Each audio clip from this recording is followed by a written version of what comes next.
welcome you all with my love and respect. I'll start with a small story. The father, after giving an inspiring sermon about charity, truly inspiring sermon about charity, end of the ceremony he sends his ad for donations. Hat moves from hand to hand, hand to hand, hand to hand, comes back empty as it was sent.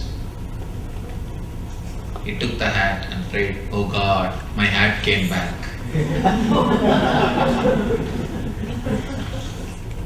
God is not for sale. That is today's subject. He can never be sold, but he can be purchased. He can never be sold, but he can be purchased. That's the paradox. We'll analyze how he can never be sold, but how he can be purchased. Let me start with a small story from ancient Hindu mythology. There is a story. Once the fight between the creator and sustainer started. The greatest creator is Brahma and sustainer is Vishnu. The fight started between these two. Creator started claiming, "I am the great. I am the great one because I create." Sustainer started claiming, "No, I am the greatest person because I sustain." The fight started between creator and sustainer. Of course, there is nobody who can solve the fight except Shiva. So Shiva has to appear to give the judgment. Shiva appeared in such big form, neither the head of the Shiva was seen nor the feet. He stood like a light shaft whose head and feet couldn't be seen. Shiva declared, "If any one of you find either my head or my feet, we can declare that he is the great person." So the creator, Brahma, started going up. He took the form of swan and started flying to find out the head, where it starts. And the sustainer, Vishnu, he took a form of pig and started digging the ground to find out where the feet is. Both of them started their journey. This guy is flying and he is digging. The Vishnu, sustainer, went, he traveled, years after years and yugas after yugas. Yuga means you can't count. He traveled. Finally, he understood it is simply impossible to see the feet of the Shiva. So better let us surrender our ego. He understood to surrender the ego. He came back and told Shiva, "Oh Shiva, please forgive me. I understood. I am not that great to see your feet. I accept. I am defeated. Please forgive me. Let me surrender." Then Shiva says, "All right, you accepted. You can't. That itself is a great thing. Relax." He blesses him and gives him his blessing. and sends him back. But this Brahma, he was not ready to accept. He is not ready to accept. His ego never understood. He cannot see the head of the Shiva. He started flying, yugas after yugas. But he was not able to find the top of the head. Not only he was not able to find, but his ego is not ready to accept that he is not able to find. Finally he saw a flower in between. When he was flying, he saw a flower suddenly. He asked the flower, "You are coming from where?" The flower said, "Oh, I fell from Shiva's ears. I am coming down to planet Earth." Not from head, from ears. I fell from the Shiva's ears. I am coming down. Then Brahma asked, "How long you are traveling to come down?" "Oh, 4 ages of Brahma." 4 Brahma's ages. Brahma had the shock of his life. If my age is 100 years, it takes 400 years for the flower to travel from the ears of Shiva, not even from the head. He understood. He cannot go on see the Shiva's head. But somehow he wants to prove that he won the game. He is able to. So he asked the flower, "Can you give me the witness that I only brought you down?" A wrong witness. "Can you tell me, can you just do a small favor? When we go back, you just tell Shiva, I only brought you down from his ears." The flower said, "What is there after all? Just one statement. A small favor for Brahma. He may do some other favor for me." Anyway, the flower said, "All right." They both went down. Brahma said, "I saw your head. This flower is authority which you are having in your head." As if Shiva doesn't know. This fool thought he can cheat Shiva. But Shiva immediately said, "Not only you brought the flower from the ears, and you didn't bring, it came by itself." Shiva told the truth and punished him. "You will not have temples anymore on the planet Earth. You will never be worshipped anymore. You will not have any worship. And this flower will never be worshipped for my puja. This flower will never be used anymore for my puja." He cursed that flower and he cursed Brahma, both. But one thing is true. This story is carrying a beautiful truth. A wonderful truth is expressed in this story. See, let us analyze. What is mythology? Whenever a metaphysical truth is expressed through a physical story, it becomes mythology. For example, when you experience the Sahasrara Chakra, the crown center, it feels like 1,000-petal lotus flowering. Such ecstasy happens to you. Then the person who realized, the enlightened master, he says, "Oh, Sahasrara is like 1,000-petal lotus." The disciple, when he notes down, he says, "Oh, in the head there is 1,000-petal lotus." Master says about experience, disciple understands as a physical object. Whenever the metaphysical experiences are reduced to a physical example, it becomes mythology. It becomes mythology. So there is an experience. When you express it with example, it is understood as a mythology. Master expresses in a different way, disciple understands in different way. When a master expresses, it is metaphysical truth. When disciple understands, it is a physical example.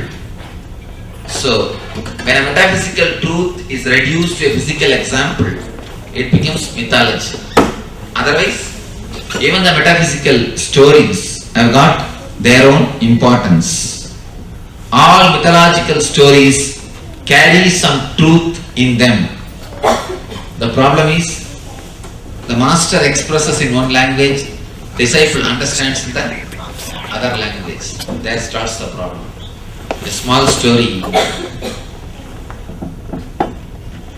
One middle-aged lady is trying to fit herself in a new fur coat. She is standing in front of the mirror and sees how the new fur coat looks. Her child was standing near her. The kid started telling, "Mom, don't you feel how much that poor dumb animal had to suffer for you to have this coat?" Mom just turned and said, "What? How dare you talk about like this about your father?"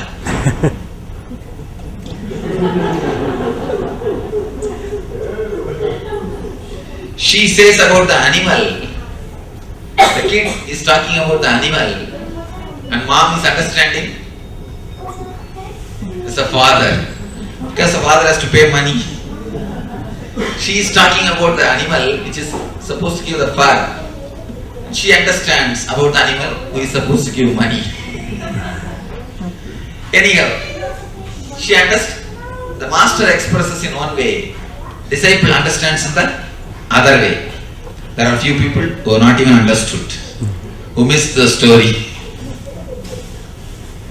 Whenever metaphysical truth is expressed and if it is understood in a physical terms, in physical way, it becomes mythological story. So this story carries a wonderful metaphysical meaning. It has got beautiful truth behind it. Let us explore the story that will give wonderful understanding about God and how we try to get Him and how we miss Him. First thing, Vishnu, the sustainer, is the representative of wealth. The wife of Vishnu is Lakshmi, goddess of wealth, and wife of Brahma, creator, is god of knowledge, and wife of Brahma is goddess of knowledge. So the creator is represented as the embodiment of knowledge. Sustainer is represented as the embodiment of wealth. The creator starts flying. Creator is the knowledge. He starts searching the head. He starts searching through head. And the sustainer, the guy who is the representative of wealth, he starts searching through going deep into the pleasures. You cannot find God deep in the pleasures or in the height of knowledge. Neither the height of knowledge nor the depth of the pleasure can reveal God. This is the first truth. Neither pleasure nor knowledge, neither your intellect nor your money can reveal God. This is the first truth explained through this story. How much you go deep and deeper into the pleasures, you cannot experience God. How much you fly in intellect, search, read this book, read that book, read, you cannot experience God. The first truth which we need to understand, from this story is neither pleasure nor intellect can show you the God. Next, going up and going down. The Creator started going up. Going up means Rajasic attitude. Rajasa means continuous activity. Going up means continuous activity. Workaholicness. Neither workaholic nor inert person. Going down means inert. Neither a workaholic nor totally inert person can find God. Neither workaholic nor inert person can find God. Next thing, an important thing. If you try to reach the ultimate, if you try to reach the ultimate bliss, if you try to touch the eternal bliss through the outwardly pleasures, through the wealth, again and again and again, if you try, at one point, at least you will understand you have not achieved. You have not achieved. That is what the story says. Vishnu, who tried again and again and again through wealth, sustainer, he realized he will not be able to reach. When you travel in the path of wealth, at least you will understand at some point it's not going to show. It's not going to end. It is not going to really show the ultimate. At one point you realize the truth cannot be reached by simple ordinary wealth. Pleasure cannot lead to bliss. Pleasure is pleasure. It can never lead to bliss. The Vishnu, who is the embodiment of wealth, he realizes it and comes back and surrenders. Oh Lord, I am not able to. I am not able to. If you travel through wealth, at least at some point you will understand you are not realized. But the other path, traveling through intellect, is the dangerous path. Not only the Brahma did not understand and he wants to hide. He feels he has understood. Not only he has not understood, just he wants to show he has understood. When you travel through intellect, when you travel through empty knowledge, when you travel through just informations, try to reach the ultimate, not only you won't achieve, your ego will become so big, you will not even want to understand, want to accept the truth that you will not be able to achieve. With money, you will understand, I won't be able to achieve the ultimate bliss. With intellect, you don't even want to accept that you have not achieved. At least the Vishnu, sustainer, accepted, I have not achieved. But the Creator, the man who is representative of knowledge, not only has not achieved, he doesn't want to show, he doesn't want to prove that he has not achieved, because it is too much for his ego.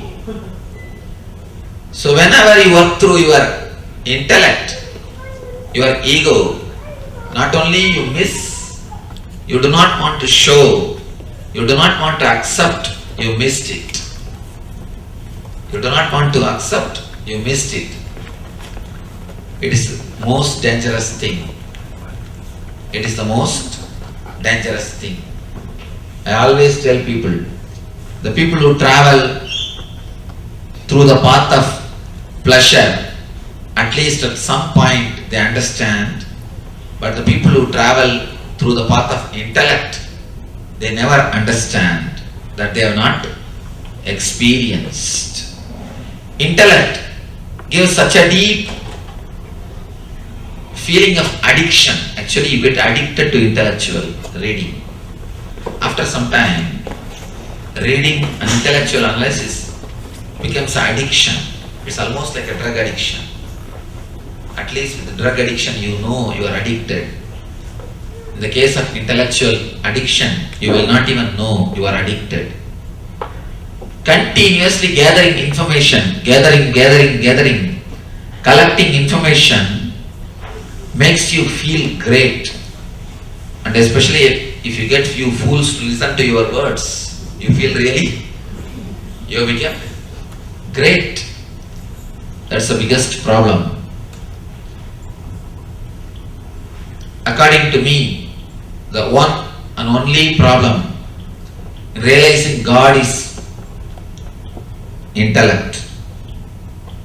Because if you travel through wealth and pleasure, naturally you will realize you will not be able to achieve.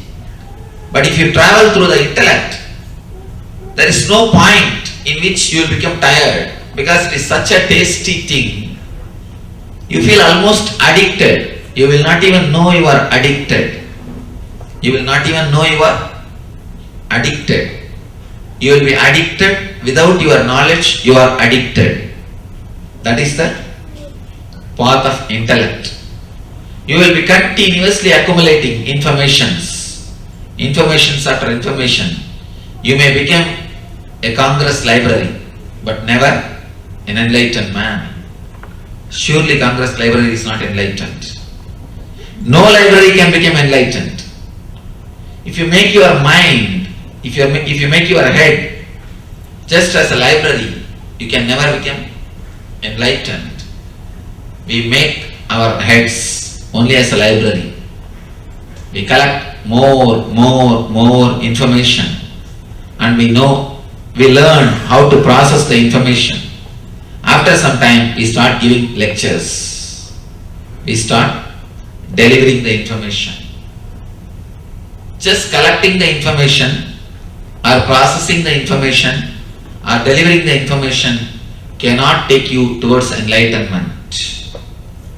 After some time, you start feeling, now it is too late to declare I am not enlightened. Now it is too late to declare I have not achieved. Now it is too late to understand I have not achieved anything, because too much of things are invested, too many things are invested in your intellectual knowledge. If you lose your wealth, people don't feel that it's something like a sin. But if you lose your head, it's something like a sin. Ego based on wealth is much simple than ego based on intellectual knowledge. Ego based on intellectual knowledge is too deep and too cunning. Ego based on intellectual knowledge is too cunning. Understand? I always tell people, the more informations you gather, more your head becomes heavy. The more it becomes heavy, more it starts aching. The more the head weight, more the head ache. So when you flood your head with informations, when you fill your head with informations, if your head becomes heavy, naturally, not only you don't find God, you wanted to prove you find God. This Brahma, creator, brought the flower as a witness, as a live witness, not eyewitness, live witness, for his, to prove his words. The same way, the people who travel through intellect, not only they don't realize, they bring some live witnesses. Their discourses, their intellectual expressions are the live witnesses to prove. They try to prove through their discourses as if they have realized. The flower which they bring is their discourses. You can see all over the globe, so much of talking is going about spirituality. And people come and ask me, Swamiji, In every field, there is a little bit of confusion in if it is history, geography, or science, mathematics. There is little bit, but not like a spirituality. In the field of spirituality, total confusion. Every person says different things. Why? Why so much of confusion in the field of spirituality? In other fields, so much of confusion does not exist. Why so much of confusion in the field of spirituality? When you travel through intellect, not only you don't understand, it is too much to understand that you have not realized. People ask me, why so much of confusion in the spiritual field? In other fields, there is not so much of confusion. But only in the spiritual field, so much of confusion. Everybody declares different kind of statement. Everybody says different kind of things. Why? The reason for so much of confusion is the people who traveled in the path of intellect, who have not realized but brought the lie, witnesses, brought the flowers down from here, from here, from here, from there, to prove that they have seen the ultimate, that they have realized the ultimate. The Brahmas who have not realized, the creators who have not realized, but claim they have realized, are the creators of so many difficulties and complications in spiritual field. The people who have not realized but started preaching are the people who are the root cause for all the difficulties and problems in the spiritual line. They are the people who created all the complications and conflicts in the spiritual field. So be very clear. It is a path in which you travel. It is the depth in which you travel, whether the depth or the height. Whether you travel through the pleasure or through the money or through the intellect, both are not going to give God. God is not for sale through the both paths. Either you try to if you try to achieve the eternal bliss, the eternity or the God through the pleasure or through the intellect, you will end up only understanding that you cannot achieve. Then what is the way? One more thing. Trying to achieve, trying to realize through these two ways, in the initial level itself you can understand if you are a little bit intelligent. If you are a little bit intelligent, from the initial level, from the beginning level itself you can understand you cannot achieve. You cannot achieve. Because the more the pleasure, more your senses become dull, more it becomes sensitive, insensitive, more it becomes insensitive. The very beginning will show you clearly. It can never show the reality. It can never give you the clarity. Again, in the intellect, the path of intellect, most of the things are assumptions. Most of the things are assumptions. If you are logically logical, you will never be logical. If you are logically logical, you will never be logical. If you understand the logic logically, you will understand nothing is logical on the planet Earth. Whole life is paradoxical, not logical. So, a little bit insight into the logic will make you understand nothing is logical on the planet Earth.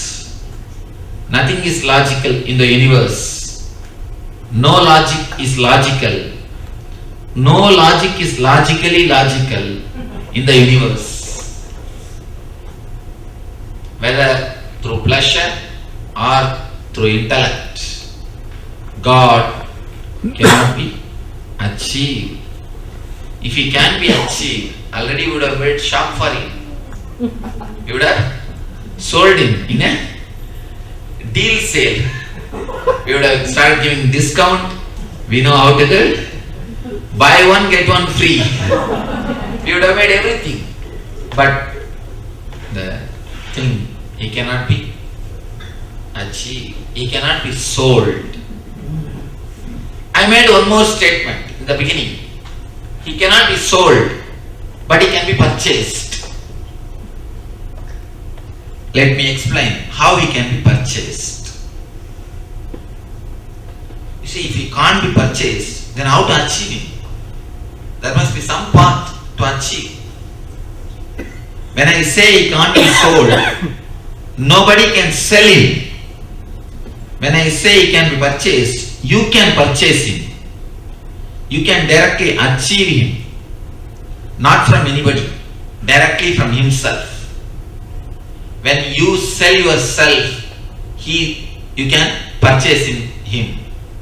When you sell yourself, you can purchase him. Not to anybody, just to him. There is a beautiful sloka in the Bhagavata.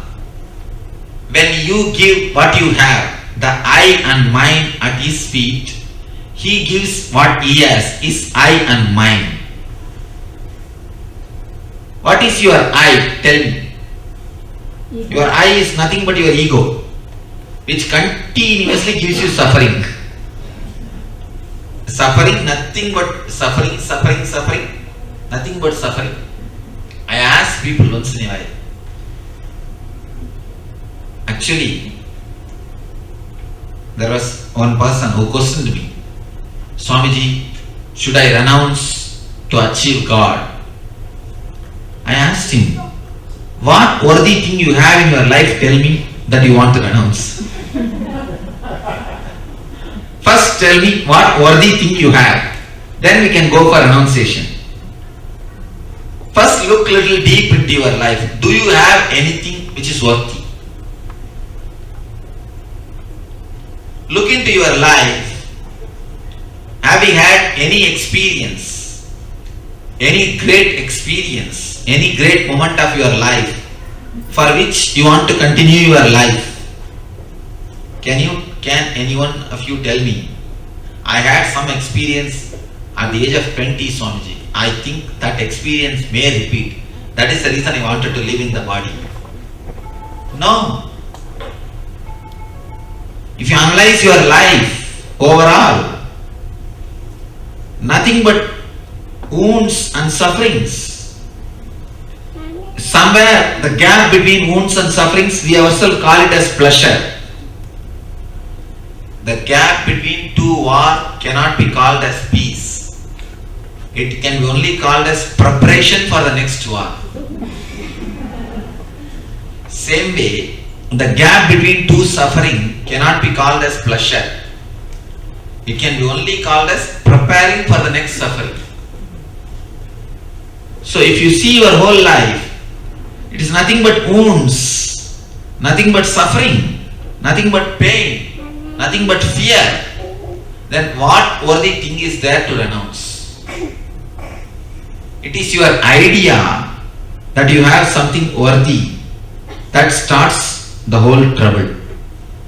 Next you start bothering about how to renounce. Third you say, I am not able to renounce. But the root itself is wrong. The root, you have something worthy itself is wrong. I always tell people, you don't need to renounce anything. Understand the worth of the things which you have. That is more than enough. I don't tell you to renounce. There is no need to renounce because your things are not worthy renouncing. The things which you have is not even worth renouncing. If they are worth renouncing, then we can talk about whether to renounce or not. Forget about it. They are not even worth renouncing. If there is something worthy, solid, then it is worth renouncing. They are not even worth renouncing. People ask me, Swamiji, should I give up all my worldly pleasures to reach divine pleasure? I tell them, what you call as worldly pleasure, they are not even worth renouncing. Have it. The moment you start thinking they are worthy, only then you start bothering. Should I have it or should I renounce it? Just look little deep inside and understand whether they are worthy or not. That's more than enough. There is no need to even bother about renunciation. Just understand how much they are worthy. That's more than enough. Your very idea that they are worthy is not worthy. Whatever you think as pleasure, they are not even worth renouncing. All your I is nothing but a simple ego which gives you a continuous disturbance, torture, headache, insecure feeling, fear. That is what is your ego. And what is your mind? I means ego, mind means properties. What are they? Maximum you may have few bungalow, few little bit of bank balance, few cars. This I and this mind, if you can surrender these two to the existence, to the life energy, to the life force, to the universal energy, you will see the universal energy gives his I and mind to you. When you give your I and mind to the God, God gives his I and his mind. We may ask how to give. What is the way to give?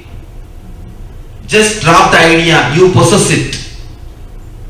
Just drop the idea, you possess it. You are having it. When I say drop the idea, you are possessing it, you are having it. I don't even say give it to somebody else. I am not telling you give it away physically, because they are not worth of renouncing.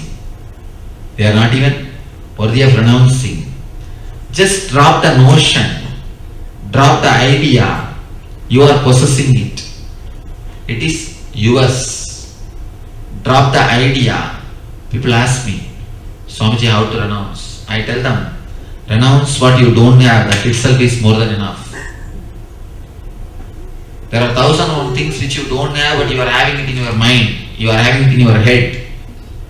In reality you don't have, but in your mind you have. Renounce the things which you don't have, that is more than enough. Not what you have. If you just renounce the thing which you don't have, that itself is a great thing. Just renounce the notion, renounce the idea. You have this, you have that, you have that. I have seen just the other day, one devotee came to India. He came and stayed in the ashram. And after 1 hour, he started talking. Swamiji, this place is so beautiful.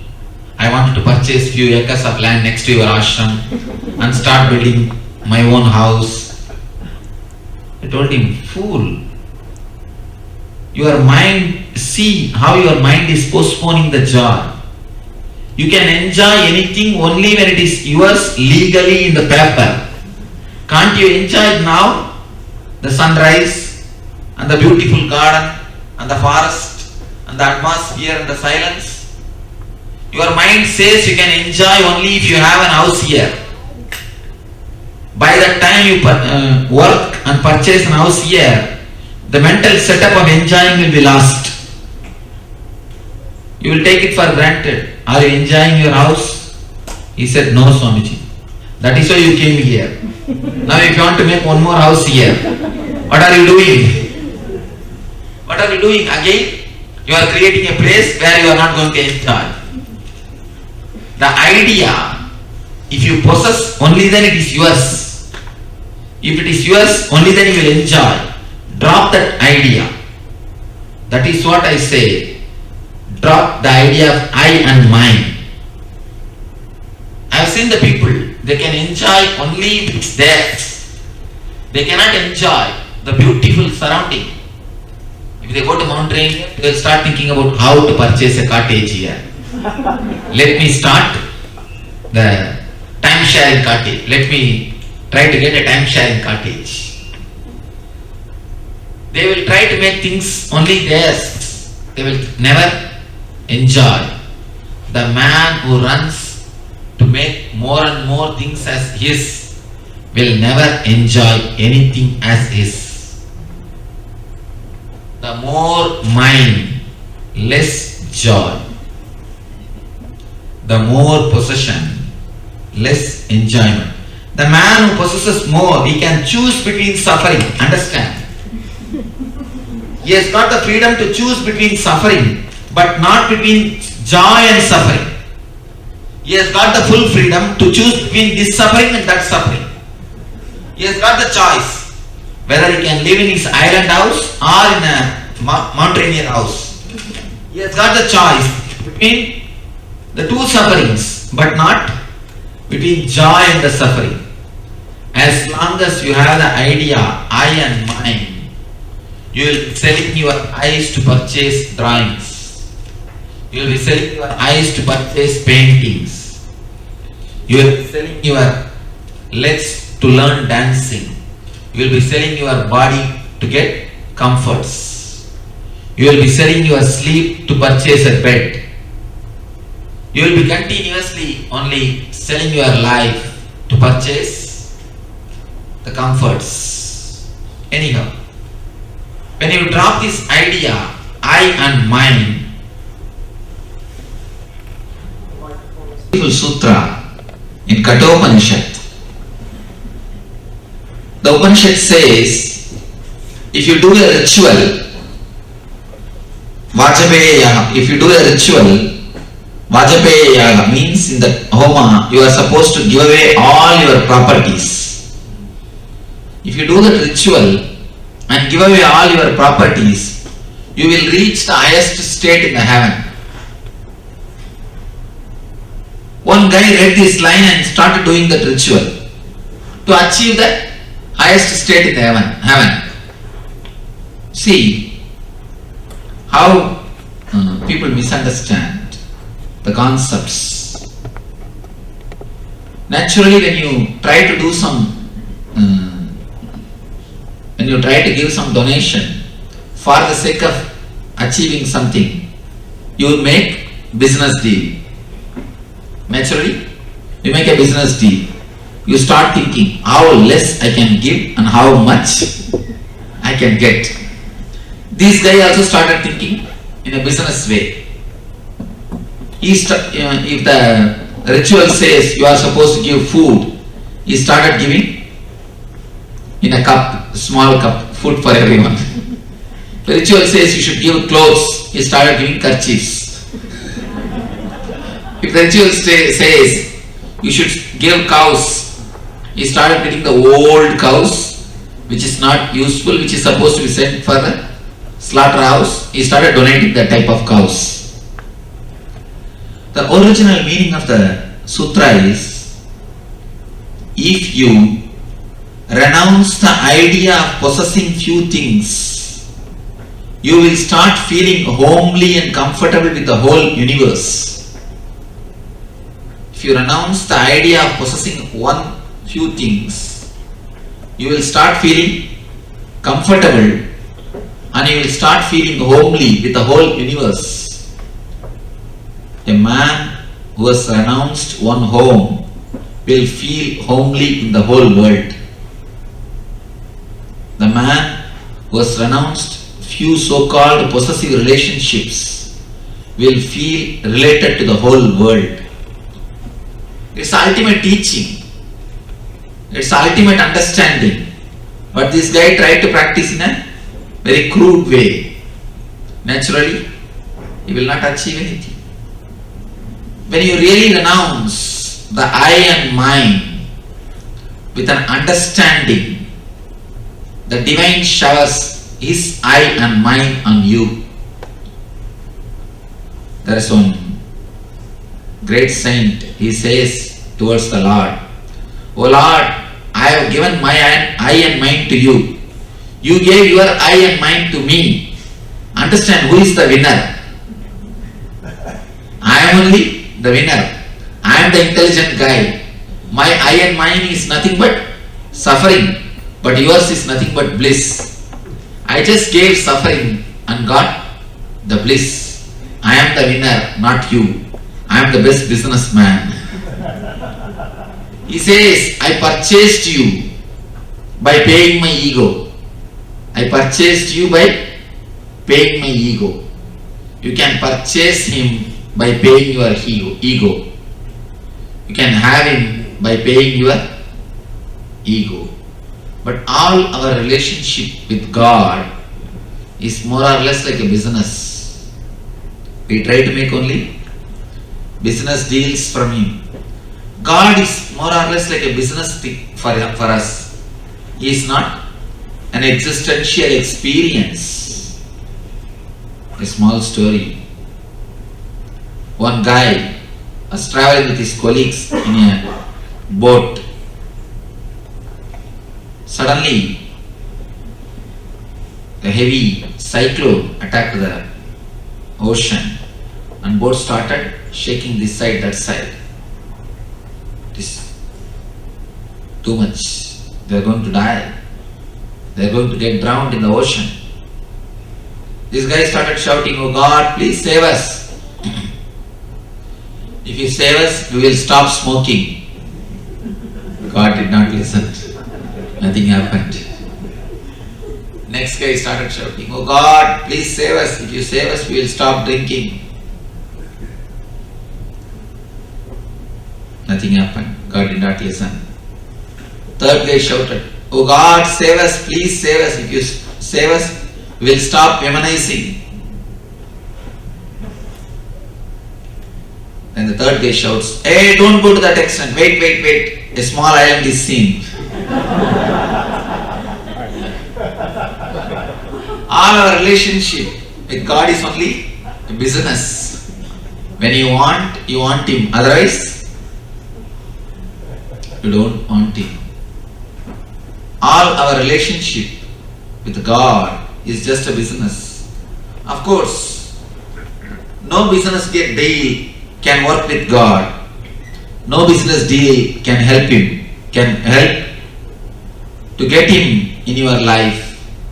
Only when you lose yourself, when I even don't want to use the word lose, because there is nothing to lose. There is nothing to lose but your suffering. Analyze your life and understand what is your life. Automatically you will have the courage to lose.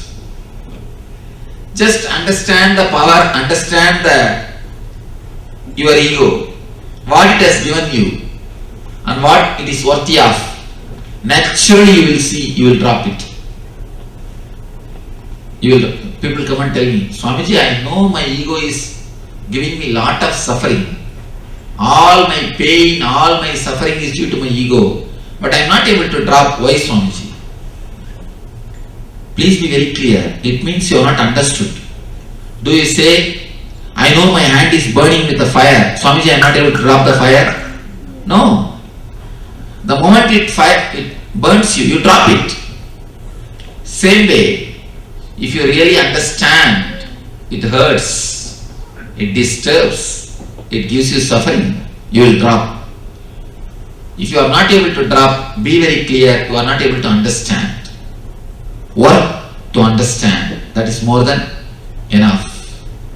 When you drop your ego, when you lose your ego, when you surrender your ego, you can purchase Him.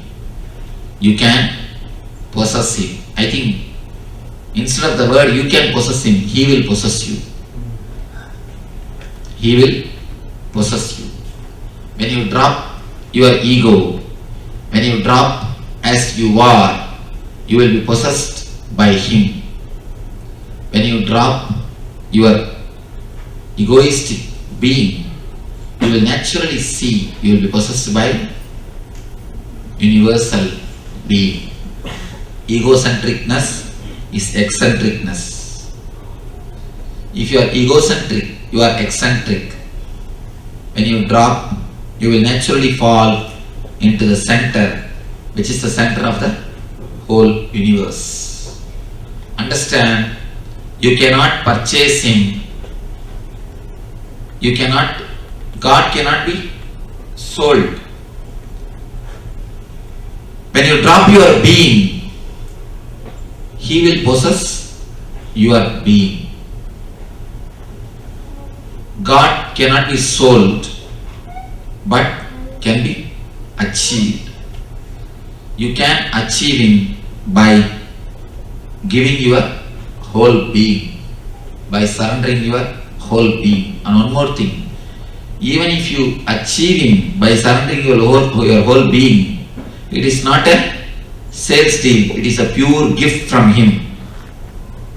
For example, you purchase a lottery paying $1 and achieve $100 million.